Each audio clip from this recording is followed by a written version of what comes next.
nak seberang jambatan yang cukup halus tu, Rasulullah tunggu di situ. Dan yang ketiga, Rasulullah akan tunggu di Telaga Kausar. Siti Aisyah pernah bertanya, wahai Rasulullah, macam mana di mana kita nak tunggu? Jadi Siti Aisyah bertanya tu seolah mewakili kita semualah.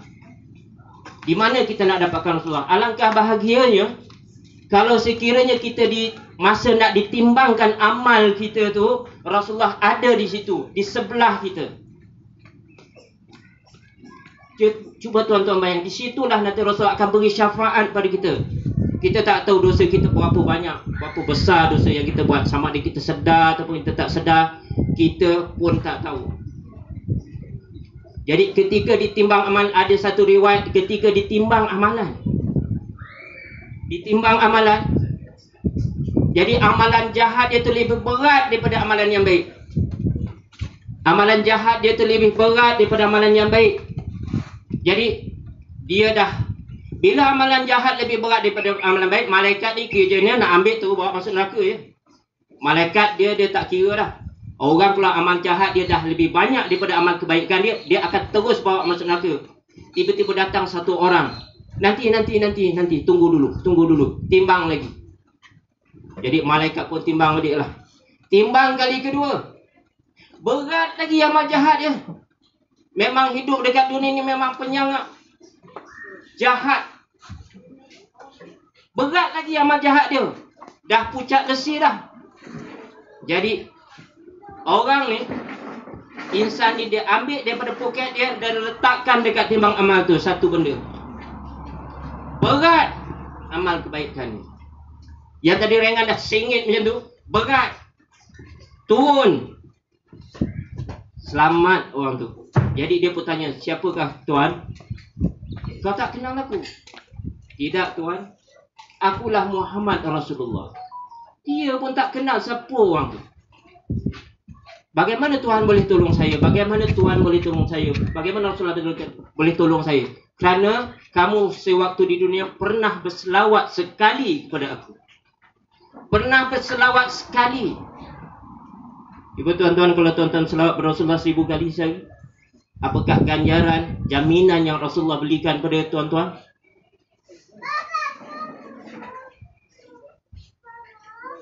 Jadi disitulah rahmatnya Allah kepada kita, tuan. Sayangnya Allah pada kita, tuan-tuan. Rahmatnya melalui Rasulullah SAW. Sebenarnya Allah nak tunjukkan kepada kita melalui Rasulullah betapa pengasih dan penyayangnya Allah pada kita. Itu sebenarnya. Tapi ditunjukkan melalui insan yang dia sayang, insan yang dia cintai. Disitulah rahmatnya yang Allah berikan kepada kita. Jadi tuan-tuan dan puan-puan sekalian,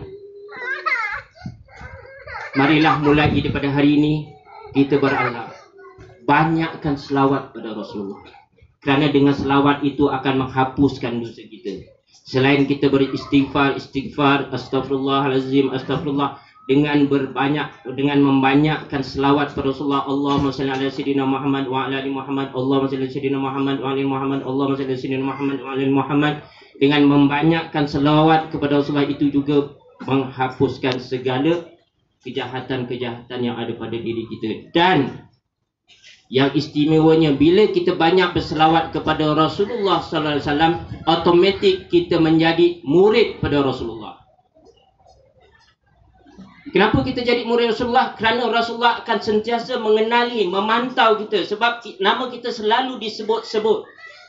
Jadi di situ nanti akan Allah datangkan hidayah dan taufik kepada diri kita. Hidup kita akan benar. Hidup kita akan lurus. Hidup kita akan dipermudahkan oleh Allah SWT. Sebagaimana kata Imam tadi, memang masalah hidup ni memang tak akan lepas daripada hidup kita. Tak kira siapa kamu imam ke, kamu ustaz ke, kamu presiden ke, siapa pun kamu, masalah tidak akan lepas dari hidup kita. Tetapi jangan kita lari daripada masalah.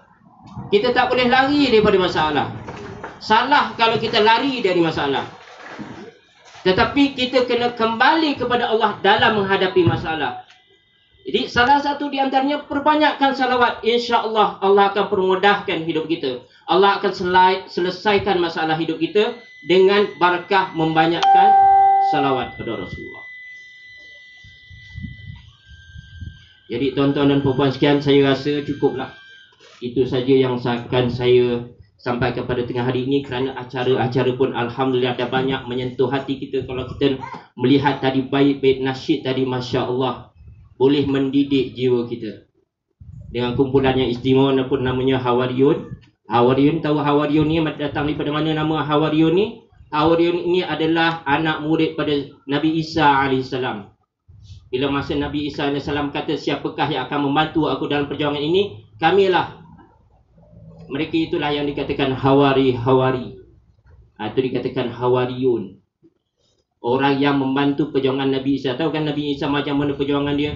Kena kejar dengan Bani Israel, nak kena bunuh lagi. Jadi ni ada Hawari dia yang 12 orang. Jadi kumpulan ni namakan dia Hawariyun. Jadi mudah-mudahan menjadi Hawari Rasulullah. Amin. Yang sekarang. Jadi kita ingat bahawa Rasulullah tu bukan mati. Memang jasadnya yang mati, tapi rohnya tak mati. Peranan dia tidak mati. Dia sentiasa hidup, mendapat nikmat dan barakah dari Allah Subhanahu Wa Taala. Jangan kita kata orang yang mati fisabilillah itu mati, tapi mereka itu sebenarnya hidup, mendapat rahmat dan berkat rezeki dari Allah. Jadi kita di selawat pada Rasulullah, Rasulullah sentiasa membalas balik selawat kita. Membalas selawat dan selawat. Jadi jangan lupa berselawat pada Rasulullah. Mulai daripada hari ini, tanamkan cita-cita kita. Satu hari ni aku buat 100, besok buat 500, tulat buat 1000. Terus tanpa henti dengan istiqamah. InsyaAllah dengan itu kita akan masuk surga bersama dengan Rasulullah. Siapa nak masuk surga bersama Rasulullah? Semua kita nak masuk surga dengan Rasulullah SAW. Di Telaga Kausar, tuan-tuan sekalian, Telaga Kausar ni, siapa yang minum air Telaga Kausar ni tidak akan haus selama-lamanya. Jadi orang yang dapat minum Telaga Kausar ni, tuan-tuan, bukannya berebut-rebut. Tak ada berebut-berebut. Bukan macam kita nak pergi Telaga Kausar, aku dulu.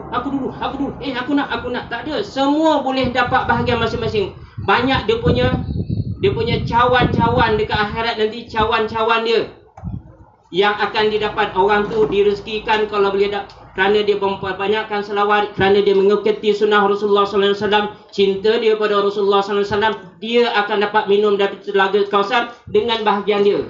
Yang lagi hebat, orang menanti mendapat air Telaga Kausar dengan curahan tangan Rasulullah. Dengan curahan tangan Rasulullah. Rasulullah curah dengan tangan dia untuk kita minum.